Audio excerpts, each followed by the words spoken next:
Vamos dar início à nossa reunião da Subcomissão para a Reinserção Social e Assuntos Prisionais, cujo primeiro ponto da ordem de trabalhos de hoje é precisamente a audição da Associação.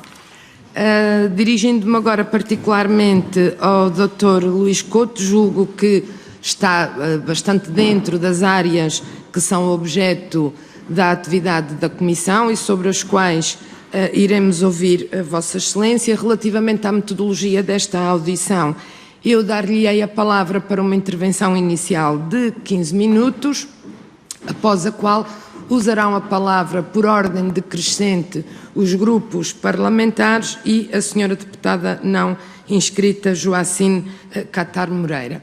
No final desta ronda, o senhor diretor terá novamente um tempo de 15 minutos para responder às questões que sejam suscitadas pelas senhoras e os senhores deputados que usarem da palavra. Queria ainda, antes de lhe passar a palavra, agradecer muito a sua mensagem que dirigiu a esta comissão solicitando esta audição. Fizemos tudo para conseguir e conseguimos realizá-la antes do termo dos trabalhos da primeira sessão legislativa desta legislatura, na certeza de que, se não tivesse ocorrido agora, ocorreria certamente quando retomássemos os trabalhos já no início do próximo mês de setembro. Então, Sr. Dr. Luís António Vaz Couto tem a palavra para a sua intervenção inicial. Muito obrigado, Sr. Presidente. Boa tarde a todos os senhores deputados.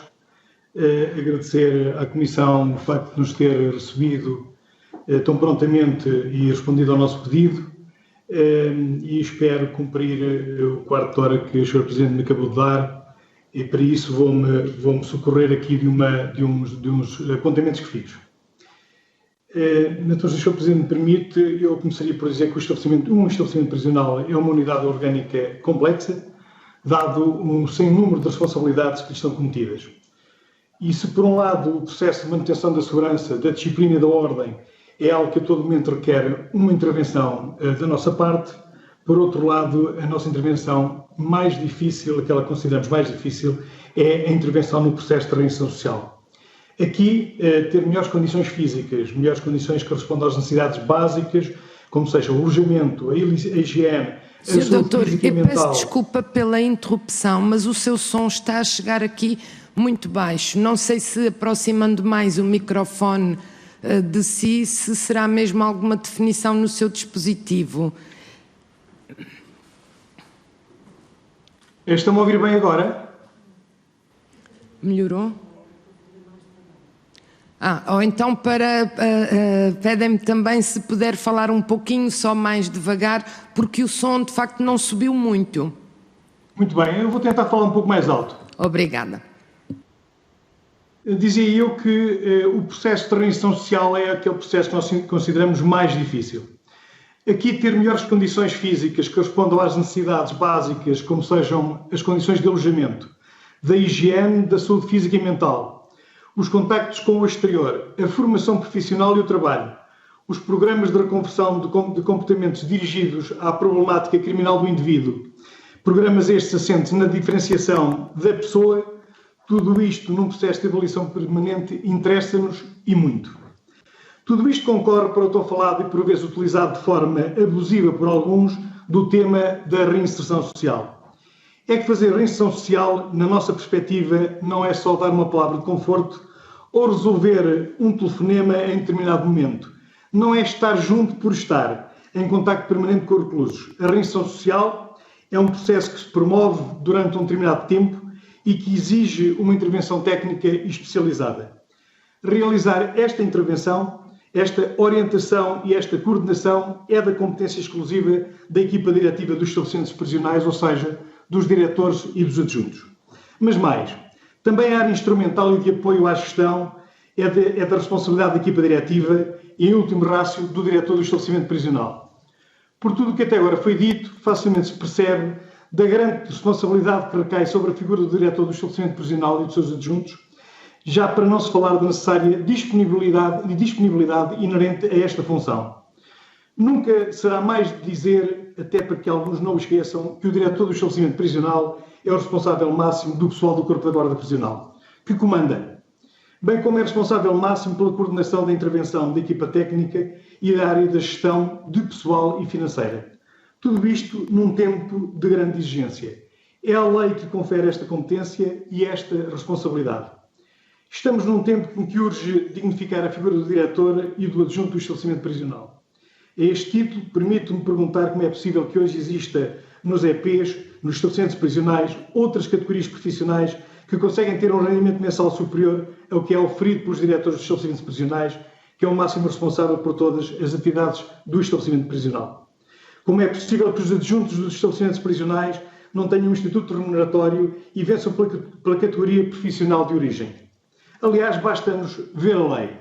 Se nós pegarmos no Código de Execução de Penas e Medidas Privativas de Liberdade e se lermos o número 2 do artigo 11º, é clara a lei ao dizer que os cargos de diretor e subdiretor de estabelecimento prisional, até então agora não criados, são providos por escolha por despacho do Ministro da Justiça, sob proposta do Diretor-Geral dos Serviços Prisionais, sendo equiparados para todos os efeitos legais a dirigentes intermédios de primeiro e segundo grau, respectivamente, coisa que não acontece. É que ao juntar ao facto de se juntarem penas privativas de liberdade em muitas estruturas seculares, que com muitas dificuldades e habilidades de adaptação por parte dos diretores dos EPs lá vão respondendo às exigências atuais, junta-se a falta de pessoal e não só do Corpo da Guarda Prisional, embora este seja gritante. Relembro a Comissão de que temos nos próximos 4 anos centenas de guardas prisionais que vão passar à sua aposentação e não se figuram cursos que tapem essas saídas em número de pessoas. Temos, eventualmente, ainda sem a certeza, de se iniciar um curso de formação para guardas prisionais em setembro para 120 elementos. Mas também técnicos superiores de reeducação e pessoal administrativo. Hoje, se queremos investir, de facto, na ressocialização e nos programas de intervenção, temos que ter gente especializada. E não é o caso, temos muito pouca gente especializada para podermos deitar mão a esta intervenção técnica que é necessária. A juntar a tudo isto a falta de orçamento para despesas de funcionamento corrente e a falta de respostas às situações, cada vez em maior número, que nos chegam todos os dias pela porta dentro, de situações de saúde mental, de reclusos que são claramente da área da psiquiatria, mas que não são considerados inimputáveis e que nos vêm parar aos regimes comuns de cumprimento de execução de pena. E tantas outras dificuldades, tudo isto sob a responsabilidade da figura do diretor do estabelecimento prisional. Hoje, e bem, o sistema prisional caminha no sentido da humanização e racionalização das penas. O tratamento penitenciário está cada vez mais a par da realidade social e cada vez mais se pretende que os programas de intervenção sejam adequados e respondam às necessidades da reinserção social. Os direitos e os deveres do recluso previstos na lei concorrem para esta promoção da reinserção social e estão de acordo com as orientações internacionais. Diria mesmo a este propósito que o mais difícil é, muitas vezes, fazer cumprir com os deveres. E isto, podemos dizê-lo, acontece muitas vezes por dificuldades e ou deficientes capacidades de intervenção do pessoal. Neste ponto, urge investir em planos de formação profissional que acompanhem as exigências da intervenção atual. É verdade que por vezes confrontamos no nosso cotidiano profissional com aquilo que podemos designar o absurdo. Muitas vezes os reclusos não hesitam em se colocar em perigo se a sua vontade não for satisfeita. Isto exige de nós, mais uma vez, a todo o tempo, uma gestão eficaz das situações de crise. Ao contrário do que alguns apregoam, tentando que uma mentira muitas vezes repetida se torne verdade, são de facto o diretor e os seus adjuntos de estabelecimentos prisionais que mais tempo semanal dedicam à atividade em meio prisional e, por isso, mais tempo dedicam à população reclusa. Isto sem qualquer retribuição. Eu recordo, a título de exemplo, a Comissão só de que nós não lidamos com processos, essencialmente, nós lidamos com a vida das pessoas. Lidamos com a vida das pessoas e com o processo de liberdade das pessoas. E isto não requer da nossa parte o pensarmos no tempo que despendemos na nossa atividade. E por isso é normal que os diretores de estabelecimentos prisionais passem várias horas para além das 35 horas semanais que a lei lhes confere. Nós passamos mais do dobro deste tempo sem termos nenhuma contrapartida, a não ser a nossa dedicação ao trabalho. Só isto tem permitido que as políticas de reinserção social tenham sofrido nos últimos anos uma atualização e uma melhoria significativa em prol da população reclusa. Aproveitamos também para lembrar que foi criada a carreira de administrador prisional em 2001, que nunca foi regulamentada, nem criado o conteúdo do curso de formação profissional previsto na lei para os diretores de estabelecimentos prisionais. O cargo de diretor de estabelecimento prisional é previsto por escolha do despacho do membro do governo responsável pela área da justiça, diante de trabalhadores com relação jurídica de emprego público por tempo indeterminado. Licenciado, dotado de competências técnicas e aptidão para o exercício de funções, com mínimo de 6 ou 4 anos e com experiência profissional. Estamos a falar de uma atividade de especial desgaste físico e psicológico, de risco e de disponibilidade permanente, pois trata-se de um desenvolvimento de uma atividade direcionada para a população prisional associada muitas vezes à criminalidade grave e organizada e ao contacto permanente com indivíduos de alta perigosidade em espaços fechados e ambientes hostis. É por isso tempo também agora de reivindicar que seja um cargo reconhecido e devidamente remunerado. O diretor do OEP é o superior hierárquico do pessoal civil e do Corpo da Guarda Prisional. Pelo que não entendemos nem percebemos que os chefes do Corpo da Guarda Prisional tenham um estatuto de aposentação que não é aplicado aos diretores. Com efeito, enquanto elementos do Corpo da Guarda Prisional, e bem, atingem as condições de aposentação aos 60 anos de idade. Os diretores dos estabelecimentos prisionais que os comandam só atingem a idade limite do regime geral, ou seja, 66 anos e 6 meses. Por isso, vimos há algum tempo propondo que se recupere o valor da penosidade, sendo este descontado para efeitos da idade de aposentação. Seja atribuído ao diretor, aos diretores de estabelecimentos prisionais, o subsídio de comando, pois exercem-no a todo o tempo e todos os dias, à semelhança do que acontece noutros serviços, atenta à complexidade de gestão atualmente exigida, nomeadamente pela responsabilidade da organização das diversas áreas de gestão, segurança, reclusos, pessoal, financeira, técnica e serviços clínicos. Aliás, é a mesma lei que determina e lhe dá essa competência. Se virmos a portaria 286 de 2013, temos no seu artigo 2 as estruturas e as atividades que cabem aos estabelecimentos prisionais ao ser dirigidas por este diretor, que é tão só 4 áreas: a área de administração e apoio geral, a área de execução de penas e jurídica, a área de tratamento prisional e prestação de cuidado de saúde e a área da vigilância e segurança. Estas áreas obrigam a uma maior tecnicidade e dispêndio de muitas horas de trabalho para além do horário normal de trabalho diários, como já referi. Mas também os adjuntos dos diretores são designados por despacho do membro do governo responsável pela área da justiça, sob proposta do diretor-geral, em regime de comissão de serviço. Para além de coadjuvarem os diretores na gestão dos EPs, exercem funções de substituto nos impedimentos e ausência do diretor. Contudo, e apesar da responsabilidade das funções desempenhadas, o adjunto ofere vencimento de categoria de origem, pelo que também propõe que a equiparação do seu vencimento seja feita aos coordenadores de equipa de reinserção social acrescido dos respectivos subsídios. Por outro lado, continua sem se perceber por que razão, debaixo do mesmo teto, ou seja, da Direção-Geral de Reinserção e Serviços Prisionais, os técnicos superiores de reeducação e o outro pessoal da área dos serviços prisionais recebam um subsídio de risco e os técnicos superiores de reinserção social e o outro pessoal da área da reinserção social receba um ónus de função substancialmente superior. Aproveitamos para, uma vez mais, lembrar, Vossas Excelências, a falta de investimento público, quer ao nível de recursos humanos, quer de infraestruturas e meios materiais, com um enfoque especial no parque automóvel, nomeadamente de viaturas solares e ligeiras.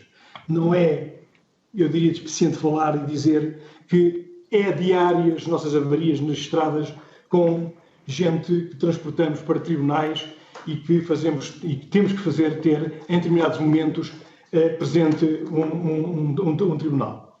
Eu agradeço mais uma vez a disponibilidade da Comissão em nos ter ouvido e estou ao dispor dos seus deputados. Eu é que agradeço em nome da subcomissão esta sua intervenção inicial e vamos então agora dar início à nossa ronda com a intervenção do Partido Socialista, a senhora deputada Cláudia Santos, a quem dou desde já a palavra. Muito obrigada, senhora Presidente, senhoras e senhores deputados. Cumprimento particularmente o senhor Dr. Luís Couto, que aqui representa a Associação de Diretores e Adjuntos dos Estabelecimentos Prisionais, e agradeço os contributos que nos trouxe e as preocupações que nos transmitiu relativamente a vários aspectos muito relevantes, nomeadamente os atinentes ao estatuto remuneratório ou à necessidade de admissão de novos agentes no setor penitenciário, assim como a necessidade de mais técnicos para intervenção especializada. Teremos em conta essas preocupações, mas eu gostaria de dar particular ênfase nas perguntas que pretendia dirigir-lhe à afirmação inicial que fez e que merece a nossa total concordância, de que a reinserção social é o problema e o processo mais difícil. Concordamos com essa afirmação, é o processo mais difícil e é seguramente o grande desafio do nosso sistema de execução de penas privativas da liberdade. E, tendo isso em mente, e tendo em mente aquela que é a finalidade da própria execução da pena privativa da liberdade, gostaria muito de ouvir a opinião do Sr. Doutor sobre dois aspectos que têm merecido a nossa reflexão no âmbito do Grupo Parlamentar do Partido Socialista.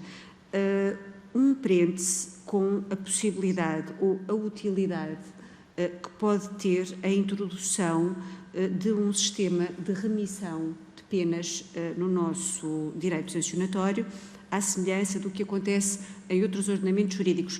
Gostaríamos muito de ouvir a opinião do Sr. Doutor sobre isso. Há vários países, alguns até que nos são próximos, que admitem a possibilidade de o trabalho prisional condicionar uma remissão de dias de pena. Enfim, os modelos variam, mas num dos exemplos de que me recordo, 3 dias de trabalho prisional permitem a remissão de um dia de pena. Gostava de ouvir sobre a utilidade ou a possibilidade de esta ser uma solução a introduzir no nosso ordenamento jurídico, sendo certo que a possibilidade de se admitir esta solução de remissão pressupõe que haja trabalho prisional para todos os reclusos que queiram prestá-lo. E, portanto, gostaria também de o ouvir sobre as condições que atualmente temos relativamente à possibilidade de os reclusos prestarem trabalho em contexto prisional, enquanto elemento fundamental para lhes oferecer uma possibilidade de ressocialização. Um outro aspecto sobre o qual gostaria de o ouvir tem a ver com o sistema de vigilância eletrónica. O senhor Diretor-Geral disse-nos aqui em audiência recente que temos um sistema particularmente evoluído, e eu concordo com essa afirmação.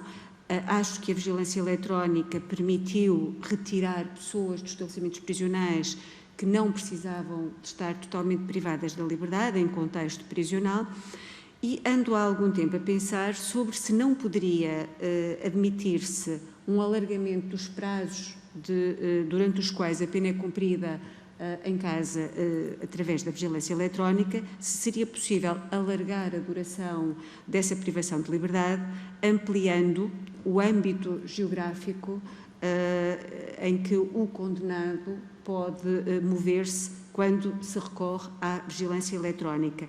Portanto, estes dois assuntos têm merecido a nossa reflexão: remissão, sim ou não, vigilância eletrónica, podemos alargar os limites do modelo que temos, e teríamos muito gosto em ouvir a opinião do Sr. Doutor sobre estes tópicos, reiterando o agradecimento pela disponibilidade que manifestou em participar nos trabalhos desta subcomissão. Muito obrigada.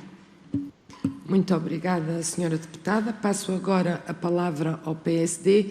Usará da palavra a Sra. Deputada Mónica Quintela, faça favor. Muito obrigada, Sra. Coordenadora. Boa tarde, senhoras e senhores deputados. Cumprimento o Sr. Dr.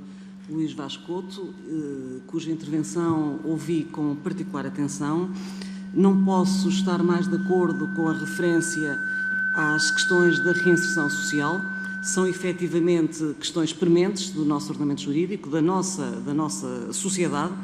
Tenho dito muitas vezes, em vários fóruns, quem é que o sistema prisional nos devolve no final do cumprimento da pena, quem é que nos devolve. Preocupa muito a reinserção social. A minha experiência, mesmo profissional, e naquilo que vejo, é que a reinserção social não está a funcionar em Portugal. Perguntava ao Sr. Diretor como é que estão a dar cumprimento ao artigo 91 do Regulamento Geral dos Estabelecimentos Prisionais, designadamente dos programas para reclusos. Preocupa-nos muito e queria saber como é que estão a ser desenvolvidos, porque inclusive já foi feita esta pergunta à Sra. Ministra da Justiça, também não nos conseguiu responder, quais os conteúdos dos programas, por exemplo, para agressores de violência doméstica, e nós sabemos que, em termos de pena acessória, os tribunais estão a condenar os reclusos, os arguidos, no cumprimento de frequência de programas de violência doméstica, também dos programas de segurança rodoviária.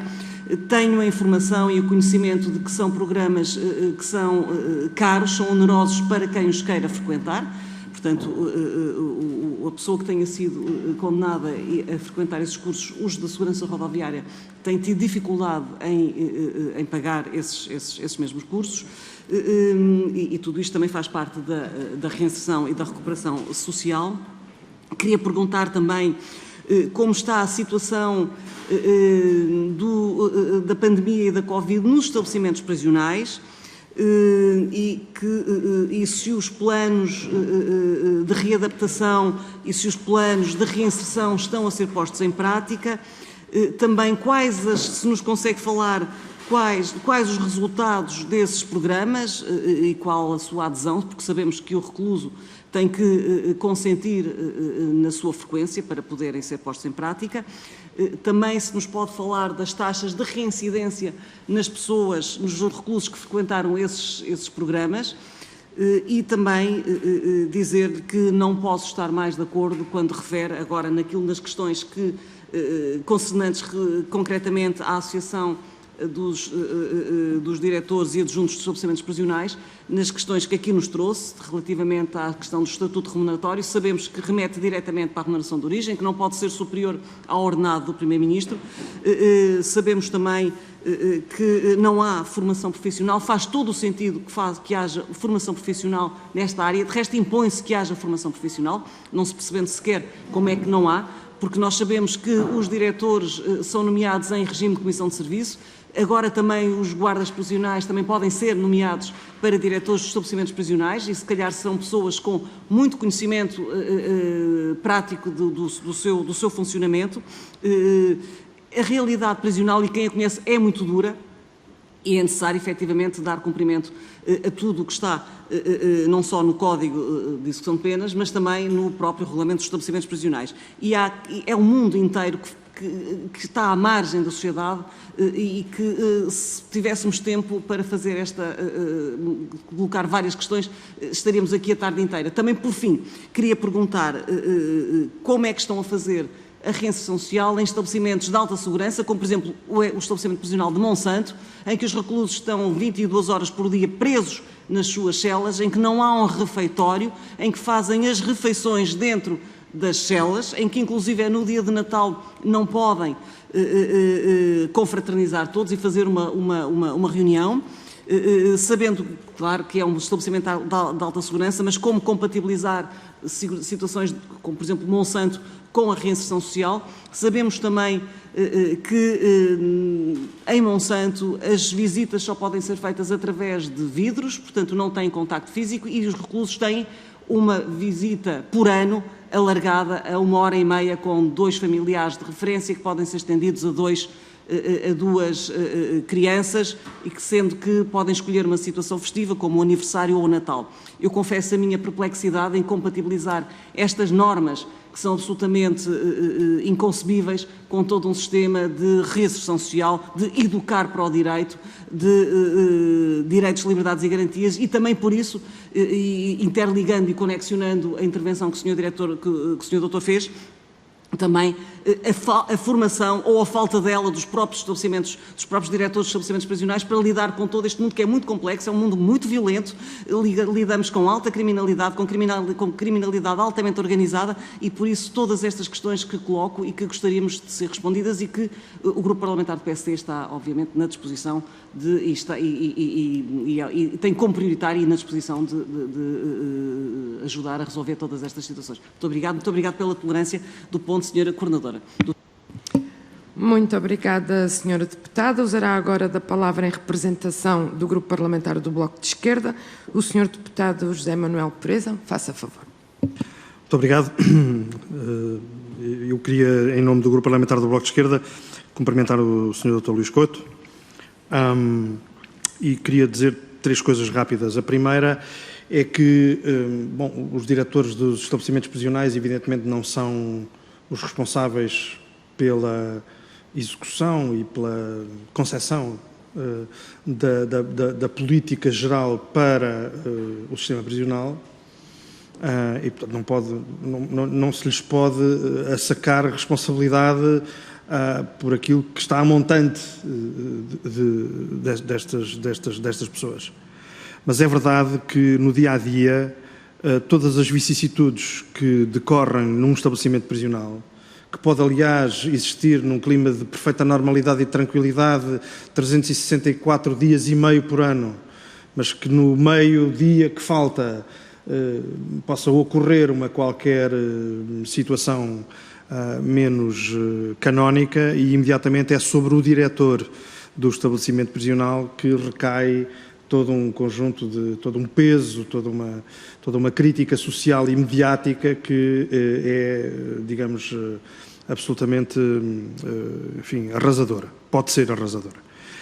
Isto para dizer que, sim, é muito importante que cada vez mais os diretores ou as diretoras de estabelecimentos prisionais tenham uma formação mais exigente, com valências várias, porque são várias as dimensões que são convocadas no exercício cotidiano da função de diretor de um estabelecimento prisional e a sua carreira deve, evidentemente, ser objeto de atenção por parte de quem quer ter um sistema prisional adequado às exigências do nosso tempo, não é? E, portanto, isso significa, evidentemente, ter a capacidade de mobilizar recursos para atender àquilo que é não apenas uma remuneração, mas uma dignificação da carreira que está longe de acontecer no nosso tempo. Portanto, esta é a primeira parte, a primeira nota que eu queria trazer.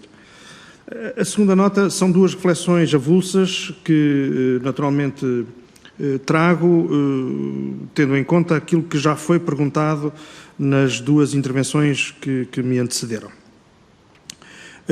Enfim, portanto, dizendo que aquilo que foi referido pelas 2 senhoras deputadas que me antecederam é de grande relevo e, portanto, não quero disputar isso. Mas há 2 coisas que, enfim, creio que um diretor de um estabelecimento prisional nos pode ajudar a refletir a partir da sua experiência nesse exercício. A primeira tem a ver com a questão das comunicações dos reclusos com o exterior. Tem sido um problema, enfim, frequentemente trazido à colação e creio que todas e todos sabemos que o atual Diretor-Geral da Reinserção e dos Serviços Prisionais tem tomado posições públicas no sentido de encontrar uma fórmula diferente daquela que hoje prevalece, que é uma fórmula proibicionista, absoluta, digamos, e encontrar, portanto, mecanismos de alguma flexibilização, enfim, prudente, naturalmente, desta questão. Eu queria saber, a partir da experiência que o Sr. Dr. Luís Couto tem, uma experiência larga como diretor de estabelecimentos prisionais, que sensibilidade tem para este problema e que, enfim, qual é a sua visão destas coisas, naturalmente respeitando que, enfim, tem uma obediência hierárquica com certeza e, portanto, não o quero pôr em situação que seja desconfortável, mas gostaríamos de ouvir a sua reflexão. E, finalmente, a terceira questão tem a ver com um problema que já foi trazido por nós e certamente todas e todos estaremos certamente de acordo que é um problema interessante, que é o problema da dimensão dos estabelecimentos prisionais. E é muito interessante perceber qual é a sensibilidade, acho eu, muito importante saber qual é a sensibilidade de um diretor de um estabelecimento prisional para isto, porque parece haver uma tendência para criarmos estabelecimentos prisionais em reduzido número e com uma população albergada, digamos assim, internada, enfim, com alguma dimensão de largas centenas, não é?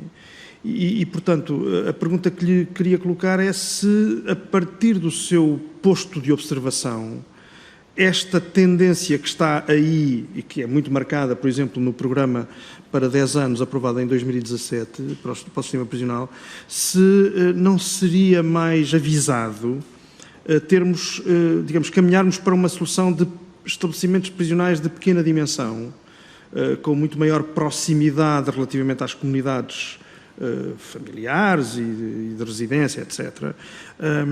Enfim, regressando um bocadinho à velha cadeia da comarca e que, portanto, de alguma maneira é, digamos, um elemento da própria rede social que está estabelecida localmente.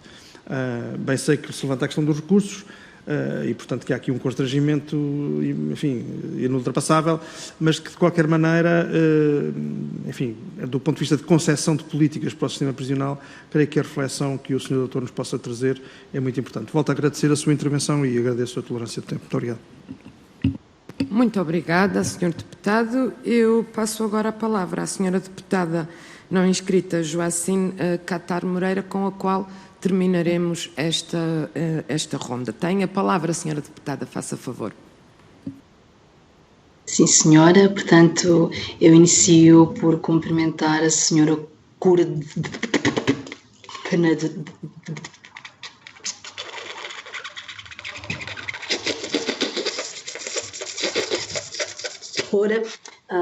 e, obviamente, igualmente cumprimentar ao senhor doutor Luís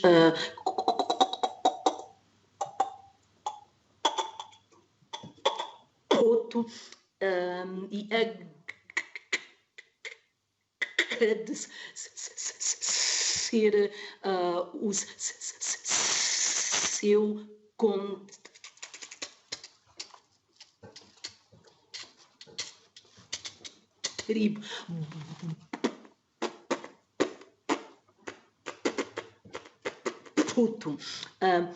Efetivamente, quando nós concordamos de uma maneira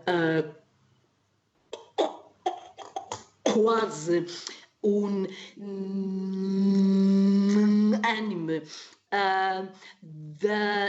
digamos, do enorme desafio da reinserção social e até concordamos de que ela não é necessariamente eficaz,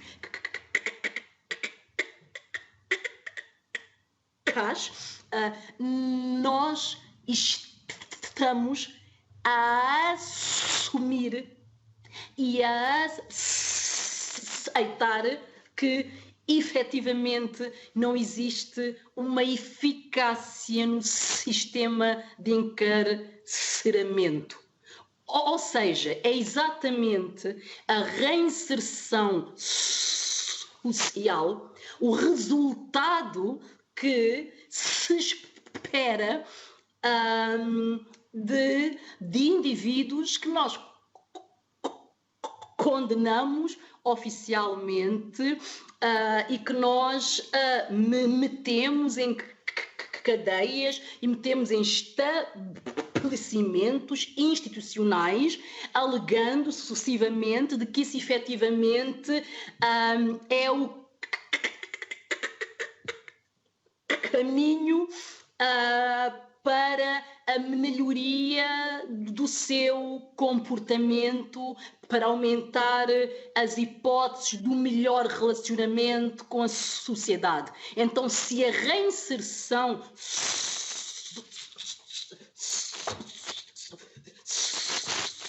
social ela está sucessivamente a ser olhada enquanto ineficaz, então isto ou nós efetivamente iniciamos a encontrar alternativas que nos dê uma maior eficácia na correção reprodução dos comportamentos ou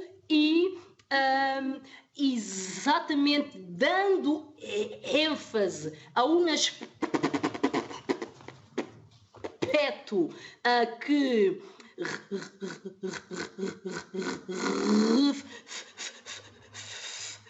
referiu, não estará isto associado à inexistência ou à escassez de acompanhamento em termos de saúde mental de cada um dos indivíduos encarcerados.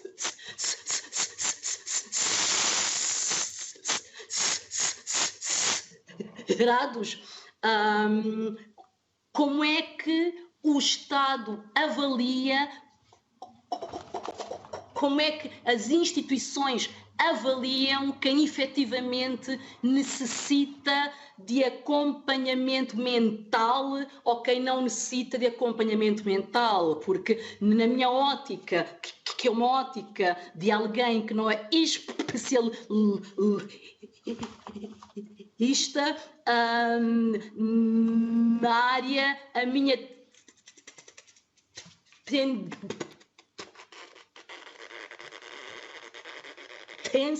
era considerar que qualquer indivíduo que esteja encarcerado necessita imperativamente de um acompanhamento mental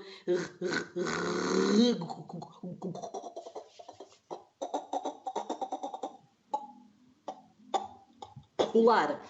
E era isto. Muito obrigada, Sra. Deputada Joacine Catar Moreira. Concluída que está esta ronda, eu daria então novamente a palavra ao Sr. Presidente da Direção da Associação de Diretores e Adjuntos dos Estabelecimentos Prisionais, Dr. Luís Couto, para a resposta às questões das senhoras e dos senhores deputados. Disporá para o efeito de um tempo de 15 minutos. Muito obrigada.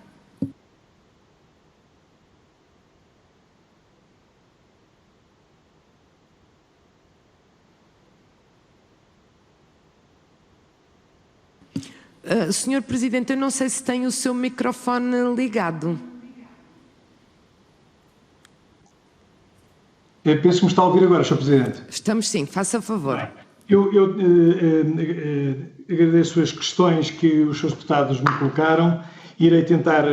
Tentarei responder a todas elas, sendo certo que algumas são do foro de decisão política e, portanto, não compete à Associação de Diretores. Poderíamos ter uma opinião sobre elas, mas não decidir sobre as mesmas. Eu começaria pela intervenção da Sra. Deputada Cláudia Santos, do PS, que coloca basicamente duas questões. Uma delas, o alargamento da utilização dos meios de vigilância eletrónica na execução da pena, e uma outra sobre a questão da remissão do tempo de pena pelo efeito do trabalho. Relativamente à questão da utilização da vigilância eletrónica, eu vou tentar dar-lhe, eu diria aqui, Sra. Deputada, e permita-me que seja assim, dar-lhe mais a minha opinião sobre isto, porque é uma questão de política de fundo e, portanto, não depende da Associação de Diretores, mas não é a Associação de Diretores, nem são os diretores dos estabelecimentos prisionais que tutelam diretamente esta área. Portanto, nós limitamos-nos a trabalhar e a dirigir a execução de pena privativa de liberdade, o que não acontece com o sistema de vigilância eletrónica, que não é diretamente connosco. De qualquer maneira, é verdade que o sistema de vigilância eletrónica tem uma capacidade enorme de progressão e de adaptação. Assim foi desde o início do projeto, que paulatinamente deixou de ser para controlar o excesso de prisão preventiva para, hoje em dia, poder controlar não só a adaptação à liberdade condicional, como também algumas penas de prisão na habitação. E, portanto, aqui, de facto, o que me parece é que poderá haver até alguns programas piloto, dirigidos diretamente a algumas problemáticas criminais, e que poderão produzir efeito e aí sim alargar toda esta aplicação. Estou-me a lembrar, por exemplo, por toda a Europa, a vigilância eletrónica controla os chamados hooligans do desporto e nós, em Portugal, podíamos perfeitamente ter já um programa de vigilância eletrónica dirigido a este tipo de comportamento, que é disruptivo na nossa sociedade. E, portanto, eu acho que sim, que a vigilância eletrónica tem potencialidades e tem grande capacidade de alargar e de se estender a novas aplicações. Mas também é verdade que o próprio sistema prisional, sem a vigilância eletrónica, poderá caminhar noutro sentido.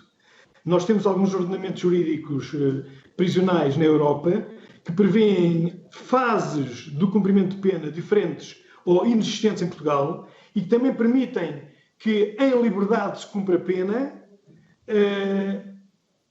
estando sob a tutela do serviço de execução de penas privativas de liberdade. Estou, por exemplo, a falar do chamado grau 3, existente no ordenamento jurídico espanhol, em que é um pouco parecido, mas mais alargado do que os nossos regimes abertos no exterior, em que permitem que presos cumpram pena numa fase terminal da sua execução, já em liberdade, por exemplo, em casas de saída ou em apartamentos de acolhimento, em que aí é preparada não só a liberdade dele, mas também a iniciação ao trabalho ou à formação profissional. E, portanto, eu penso que no futuro poderíamos caminhar também para aí.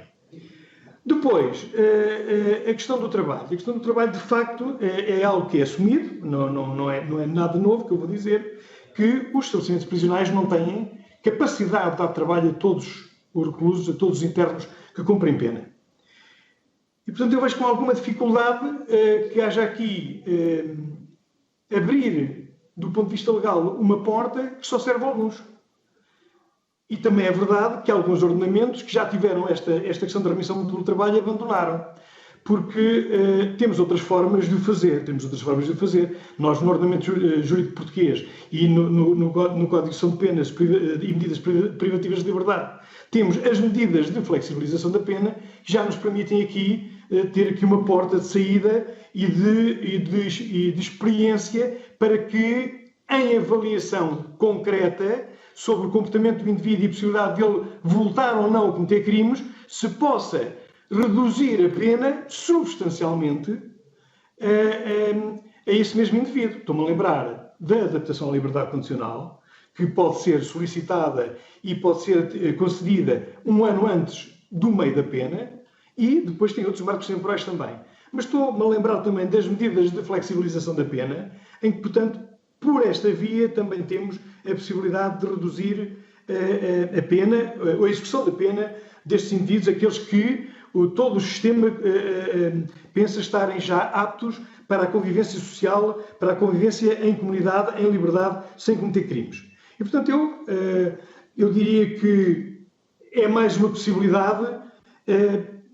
Penso que tem este problema de não poder encontrar em todo o sistema prisional resposta para todos os reclusos que estão a cumprir pena no próprio sistema. Nós, diretores, temos falado alguma coisa sobre esta matéria e pensamos que é mais importante, de facto, são os programas de reconversão de comportamento, desde o início da atuação destes mesmos programas dirigidos à componente criminal do indivíduo que cometeu um determinado crime, e também somos apologistas da progressividade do cumprimento da pena. Relativamente às questões que a Sra. Deputada Mónica Quintela colocou, eu diria o seguinte: de facto, os programas não estão todos os que existem em todos os estabelecimentos prisionais. Hoje temos o programa de violência doméstica e, como sabe, o PAVD foi um programa começado nos anos 2008 na reinserção social e que se alargou a todo o país. Já está também dentro do sistema prisional, embora apenas em funcionamento em alguns estabelecimentos prisionais, em alguns EPs em fase piloto. Agora também temos que os programas dirigidos aos crimes estradais, esses sim estão em funcionamento, quase, eu diria que não funcionam em todos, mas em quase todos os estabelecimentos prisionais, e estão a funcionar em perfeitas condições.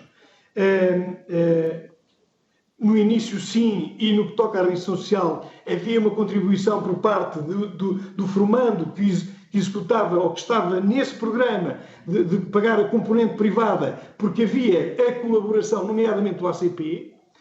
No que toca aos estabelecimentos prisionais, essa parte não é paga, portanto é toda feita dentro do estabelecimento prisional, e essa parte e essa componente do próprio formando em pagar uma determinada parte do programa não se coloca.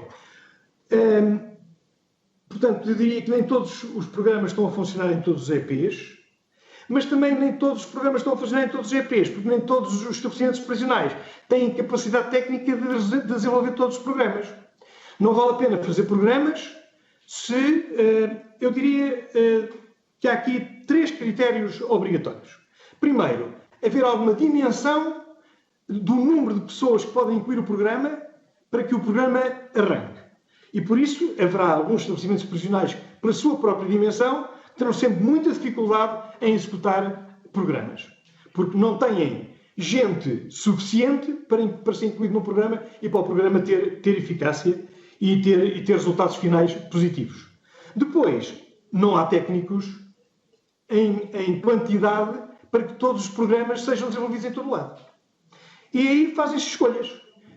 E alguns estabelecimentos prisionais estão a dirigir as suas escolhas consoante o número de pessoas que têm com um determinado tipo de criminalidade, um determinado tipo de crime cometido, e estão a fazer a opção de fazer formação aos seus técnicos para que esse programa seja desenvolvido, e é para essa porta que nós temos evoluído.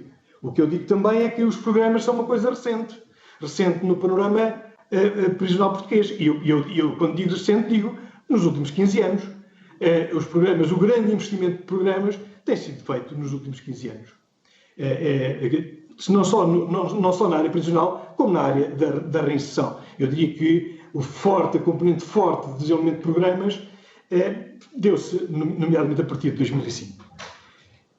Isto significa que estamos no início de um caminho, que é o caminho que temos que cruzar. E até para poder responder, e aqui metia também a questão que a Sra. Deputada Joacine Caetá Moreira colocou, que se a reinserção social é ineficaz. A reinserção social não é que seja ineficaz, eu diria que cada vez mais se está a tornar eficaz. O problema é que nós trazemos uma dívida muito grande de trás. Ela era, de facto, muito ineficaz e nós, nos últimos anos, temos recuperado essa ineficácia. E hoje a resposta, pese embora a criminalidade seja mais violenta, mais evoluída e até mais agressiva, mas também é verdade que as respostas da reinserção social são cada vez tecnicamente mais bem preparadas, são melhores, a resposta é melhor e os resultados também são mais positivos. Eu não posso dizer, não posso dar números sobre a reincidência à Sra. Deputada Mónica Quintal, é porque não há estudos em Portugal sobre a reincidência no que toca à execução de pena privativa de liberdade. E não há, na minha perspectiva, por uma única razão. São estudos que levam muito tempo a fazer e nem sequer as entidades de ensino superior lhe pegam nesta matéria. E era bom que pegassem, porque também, de facto, não cabe só aos serviços prisionais ter que olhar com atenção estas matérias. Há outras áreas que deviam e podiam pegar nestas matérias também, a começar pelas universidades. E começava há mesmo muito pouco, quem pega nestas situações. E, portanto, não tenho números, lamento não poder dar estes números, mas não tenho. Relativamente à pandemia Covid-19, dizer-lhe que, felizmente, até agora, não há situações na comunidade prisional de infecções. Isto tem dado um trabalho imenso. Eu costumo dizer que temos tido uma sorte que tem dado muito trabalho, mas tem tido os seus resultados. O nosso processo, o nosso projeto, o nosso plano de contingência começou muito cedo, mal se iniciou todo este trabalho de avaliação e de introdução de ter chegado o vírus a Portugal e, se calhar por isso, até agora temos tido os resultados que temos. Não se conhece até o dia de hoje, de manhã, não tinha nenhuma informação de nenhum sítio onde houvesse um único infectado. Profissionais, sim, alguns, e é com esses que nós temos tido maior cuidados, porque são esses que podem trazer para o interior do estabelecimento prisional o vírus e podem infectar a comunidade prisional. Até agora, felizmente, não tem passado dos profissionais. Nós continuamos com o nosso plano de contingência ativo, rigoroso, e mesmo com o início das visitas, que já começaram há cerca de um mês, continuamos com esta meta de 0 infectados. Agora, claro, com alguns procedimentos que gostaríamos que não fossem existentes. Desde logo a começar por termos biólogos anti-Covid que façam a separação entre o público visitante, ou seja, a comunidade que vem visitar a comunidade prisional, os seus familiares, os seus filhos, e, claro, naturalmente gostaríamos que, tradicionalmente, a visita fosse uma visita em que permitisse o contacto, mas neste momento não é possível. Até agora, como digo, e é com grande satisfação que posso dizer à Comissão que não temos até agora nenhum resultado positivo de infecção de Covid-19. Pegando em duas questões que foi colocado pelo Sr. Deputado José Manuel Pureza, eu diria o seguinte: eu comungo inteiramente há muitos anos, e se me permitir até usar um pouco da minha experiência. Eu lembro-me do tempo em que eu era diretor e controlávamos a chamada telefónica e o momento da chamada telefónica. Lembro-me dessa fase em que o recluso saía da zona prisional, vinha para aquilo que tradicionalmente se diz, para cá do gradão, e registava o seu número de telefone. O telefonema o digitalizar do número de telefone era assistido, não era assistido, já não sou desse tempo, de ser assistida a chamada. Isso não, já não sou desse momento. Mas foi o tempo em que se assistia à digitalização do número de telefone. Felizmente isso hoje não acontece. Os telefones estão na zona prisional. O recluso tem, como sabe, um cartão, tem digitalizado 10 números de telefone e mais todos os dos seus advogados, e pode fazer as 3 chamadas neste momento por dia para o exterior. Agora comungo com esta ideia de que não há necessidade de ter 3 chamadas ou 10 chamadas por dia. Não vejo porque é que não há de ter as chamadas que o recluso pretende ter, não vejo porque não, mas vejo que deva saber-se para que não naquela chamada em concreto, mas para quantos números ele telefona e para que números. Nós temos vários crimes cometidos por telefone dentro dos estabelecimentos prisionais. E, portanto, eu acho que as chamadas controladas não, de todo. O número de chamadas acho que deve ser ilimitado. Acho que não há condições técnicas para que isso se faça. Acho que, de alguma maneira, é possível, desde que o recluso peça, introduzir-lhe o número num cartão virtual para que ele possa fazer essa chamada. E, portanto, eu diria que é bom que se alargue a comunicação com o exterior da mesma forma que se alargue o contacto com o exterior. Relativamente à dimensão dos estabelecimentos prisionais, com toda a franqueza e clareza, lhe digo que dos estudos internacionais, da nossa relação institucional com outros colegas do mundo prisional europeu, cada vez mais, e também mais uma vez olhando para a experiência espanhola, os colegas cada vez mais dizem que o modelo de massificado, de um número grande de reclusos em estabelecimentos prisionais, não funciona da mesma forma, da boa maneira como funcionam os estabelecimentos de média dimensão. Eu acho que os estabelecimentos de média dimensão são aqueles para onde se deve caminhar. São os estabelecimentos que nos permitem tratar o recluso pelo nome e não pelo número. Ao contrário também do que se vai dizendo que é o número que impera, não é o número que impera. Eu, da minha experiência, e já lá vou há alguns anos, não trato nenhum preso, nunca tratei nenhum recluso por nenhum cidadão que é recluso por número, sempre por nome. E se nós tivermos estabelecimentos prisionais de média dimensão, permite perfeitamente aos profissionais saber o nome de todas as pessoas. Isto é um exemplo que diz bem o que é um estabelecimento de média dimensão de uma grande dimensão. Diria também que o exemplo das antigas comarcãs é provavelmente um exemplo muito penoso e num país como Portugal, em que tudo é perto, provavelmente não se justifica. Agora, haver estabelecimentos bem localizados, modernos e que permitam, por um lado, a existência de um número suficiente de reclusos que permitam grupos para realizar programas de reconversão de comportamento. E, ao mesmo tempo, que permita um seco convívio entre reclusos e os trabalhadores, seria o desejável no futuro. Eu penso que, basicamente, consegui albergar todas as questões que me colocaram. Se me esqueci de alguma, peço desculpa, mas estou disponível para responder àquilo que eu não respondi entretanto, Sr. Presidente. Muito obrigada ao Sr. Doutor. Tenho aqui uma interpelação da Sra. Deputada Mónica Quintela. Faça favor. Muito obrigada, Sra. Coordenadora. Gostaria que o Sr. Presidente respondesse, que o Sr. Dr. Luís Couto respondesse. Disse uma frase que foi: a reinserção é da competência e responsabilidade da equipa diretiva e em última ratio do diretor do estabelecimento prisional. E nessa medida perguntei-lhe o que é que entendia sobre a questão da reinserção social e sobre a metodologia num estabelecimento de alta segurança como o estabelecimento de Monsanto, prisional de Monsanto. E, com certeza, o Sr. Doutor esqueceu-se se poderia responder a estas questões, Sra. Coordenadora. Muito obrigada. Muito obrigada, Sra. Deputada. Não sei se o Sr. Dr. Luís Couto consegue, num tempo curto, uma vez que já ultrapassamos largamente os tempos desta audição, responder à questão que a Sra. Deputada Mónica Quintela colocou na sua interpelação e que, no fundo, se prende com uma questão que a Sra. Deputada tinha abordado e a que o Sr. Diretor não respondeu. Bem. Não foi propositado, não respondi, mas não foi propositado, foi mesmo por esquecimento, passou-me. Mas queria dizer o seguinte: a política de reinserção social e que define a categorização dos estabelecimentos prisionais não é da competência dos diretores.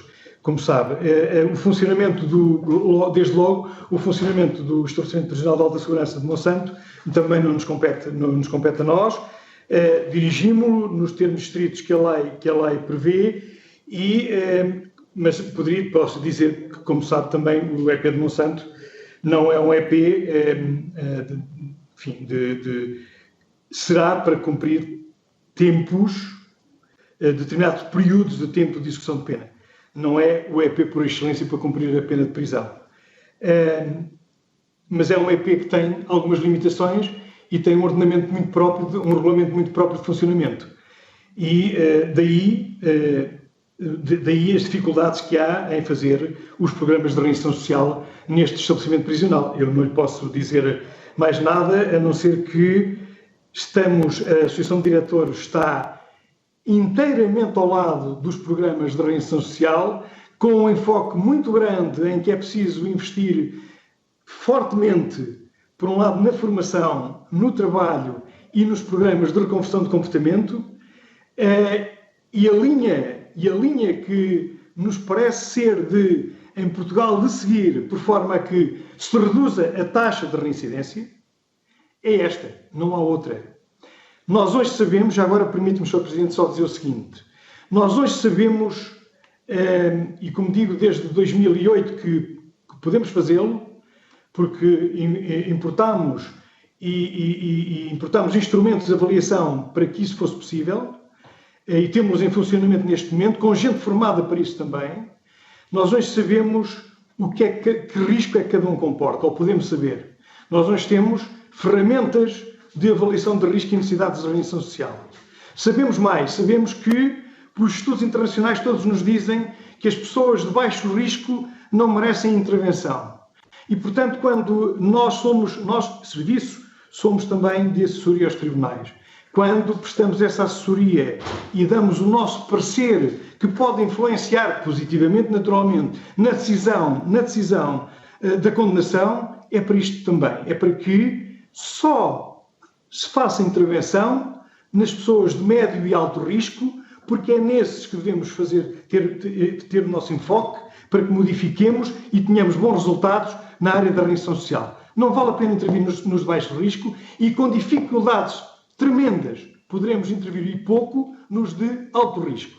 Temos o crime anda, os indivíduos que cometem crime, porque sabemos hoje, andam aqui nos indivíduos de médio risco. É nestes que vale a pena intervir, é nestes que vale a pena modificar, porque é nestes que nós vamos baixar grandemente a reincidência e que vamos dar alguma calmia ao Estado Social. Agradeço muito a disponibilidade que teve para responder a esta interpelação da senhora deputada Mónica Quintela, como também lhe agradeço, em nome das senhoras e dos senhores deputados que integram a subcomissão, a sua presença aqui hoje e a disponibilidade para abordar todas as questões que foram suscitadas. Desejar à Associação a continuação de um bom trabalho e, mais uma vez, obrigada pela sua presença. Terminamos. Muito obrigada. Terminamos assim o primeiro ponto da ordem de trabalho.